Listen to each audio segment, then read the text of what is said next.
নতুন ব্লগে তোমাদের সবাইকে স্বাগত জানিয়ে আমি আমার ব্লগটা শুরু করলাম। আর এখন হচ্ছে ওই সকাল বলবো না, অনেকটাই বেলা হয়ে গেছে, মানে ওই 10টা সাড়ে 10টা মতো বাজে। তো তখন দেখো এই যে রান্নাবান্নার কাজে লেগে পড়েছি, আর ভাবলাম এই রান্নাটা থেকেই তোমাদের সাথে ব্লগটা শেয়ার করি।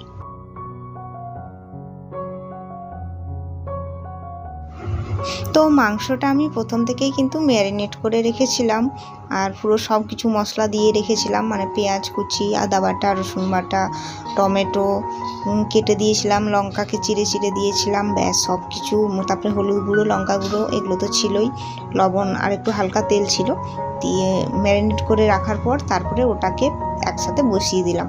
আর দেখো এইভাবে রান্না করে দেখবে, এটা কিন্তু টেস্ট খুবই ভালো হয়, আর খেতে কিন্তু খুব টেস্টি হয়েছিল। তোমরা তো দেখেই বুঝতেই পারছো। এই যে মাংসটা এখন খুব ভালো করে কিন্তু কষে নেব, আর যতটা ভালো করে কষবে ততটাই কিন্তু মাংসটা খেতে স্বাদ লাগবে। আর আমার তো এখনই খুব ভালো লাগছে, কারণ এত সুন্দর সেন্ট বেরোচ্ছে। আমি কিন্তু গোটা রসুন কতগুলো দিয়েছি দেখতেই পাচ্ছ, মানে রসুনের কোয়া। তো ওগুলো কিন্তু দেখবে মাংস দিলে আরও কিন্তু মাংসটা খেতে ভালো লাগে। আর জানি না কারা কারা পছন্দ করো, আমি তো কিন্তু খুবই পছন্দ করি। তো দেখো মাংস থেকে পুরো তেল ছেড়ে দিয়েছে, তারপর খুব ভালো করে কষানোর পর মাংসেতে একটু জল দিয়ে দিলাম। মানে আমি কিন্তু ঝোলটা খুব বেশি করব না, একটু অল্প ঝোল করব। তো আর মাংসের মানে ঝোলের কালারটা তোমরা তো দেখে বুঝতেই পারছো কীরকম হয়েছে।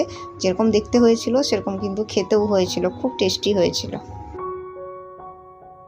তারপরে দুপুরবেলাটায় একটু খেয়ে দিয়ে রেস্ট নিয়েছিলাম, মানে একটু মোবাইল ঘাঁটছিলাম বা একটু ব্লগ দেখছিলাম। সবারই ব্লগ মানে আমি আপাতত দেখে থাকি, কে কীরকমভাবে ব্লগ দিচ্ছে।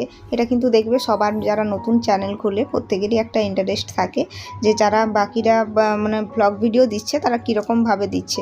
তো আমি সেরকম ওই সব জিনিসই দেখছিলাম। তারপরে এই যে বিকেলবেলায় চলে এলাম, একটু বারান্দাটা মানে ঝাঁট দিয়ে নিচ্ছি। ঝাঁট দেওয়ার পর এই যে থালা বাসনগুলো আছে সেগুলো এখন ধুয়ে মেজে নেব। মানে খাওয়ার পর কিন্তু পেটটা ভারী হয়ে যায় গেলে, আর দেখবে বাসন টাসন মাজতে খুব একটা ভালো লাগে না। তো আমিও সেই রকম সব থালা বাসনে রেখে দিয়েছিলাম, ভাবলাম একটু রেস্ট নিয়ে নিই, তারপর বিকেলবেলায় ধুয়ে নেব। তো এই যে রেস্ট নেওয়ার পর চলে এলাম, এখন যত বাসন আছে সবকে ধুয়ে মেজে নেব।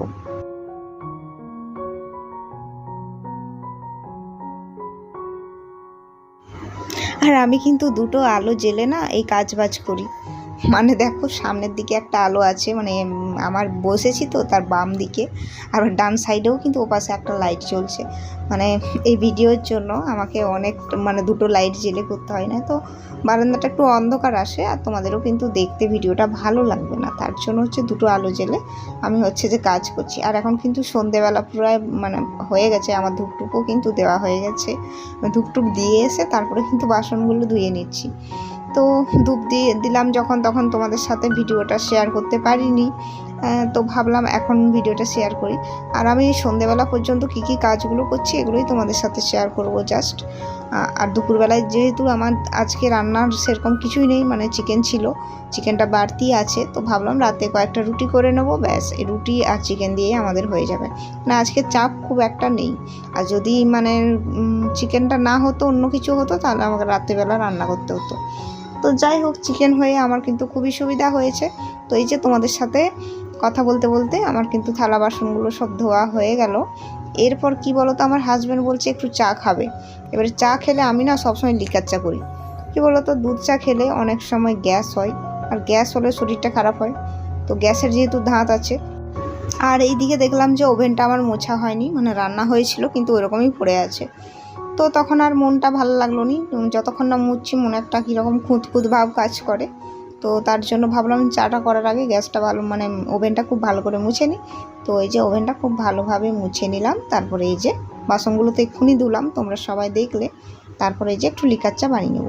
যেহেতু লিকার চা বানায়, আমার হাজব্যান্ড কিন্তু অ্যাকচুয়ালি দুধ চা খেতেই পছন্দ করে, কিন্তু আমি লিকার চাটাই বানাই। কিন্তু আবার যদি বাজারে টাজারে একটু বেরোয় না, ওখানে গিয়ে ঠিক সে দুধ চা খেয়ে নেবে। তো ওই জন্য ভাবলাম যে ঘরেও যদি খাই বাইরেও খাই তাহলে শরীরের অবস্থা খারাপ হয়ে যাবে, যার জন্য আমি লিকার চাই করি। তো এই যে চিনি আর গোলমরিচের গুঁড়ো দিয়ে প্রথমে জলটা খুব ভালো করে ফুটিয়ে নেব, আর জলটা কিন্তু আমি মেপে মেপে দিই, বুঝলে তো, মানে কাপে একদম পরিমাপ করে দিই। তো জলটা যখনই খুব ভালো করে ফুটে যাবে তখনই চায়ের পাতাটা দিয়ে দেবো। আর চায়ের পাতাটা কিন্তু বেশিক্ষণ ফোটাবো না, কারণ চায়ের পাতাটা বেশিক্ষণ ফোটালে চাটা কিন্তু কষা কষা লাগবে। তো সঙ্গে সঙ্গে দিয়েই কিন্তু একটু জাস্ট ফুটবে আর জাস্ট নামিয়ে দেবো। তো হয়ে গেল আমার রেডি। তো বন্ধুরা, আজকে আমি ব্লগটা এত দূরই রাখলাম। যদি ভালো লাগে অবশ্যই আমার পাশে থাকো, আর আমার ভিডিওতে একটা লাইক করে দিও। আর যদি খুবই ভালো লাগে আমার কোনো কাজ, তাহলে অবশ্যই কমেন্ট করতে ভুলো না। তো আজকে আমি ভিডিওটা এখানেই রাখলাম। তো যারা যারা ভিডিওটা দেখেছো তাদের জন্য থ্যাংক ইউ।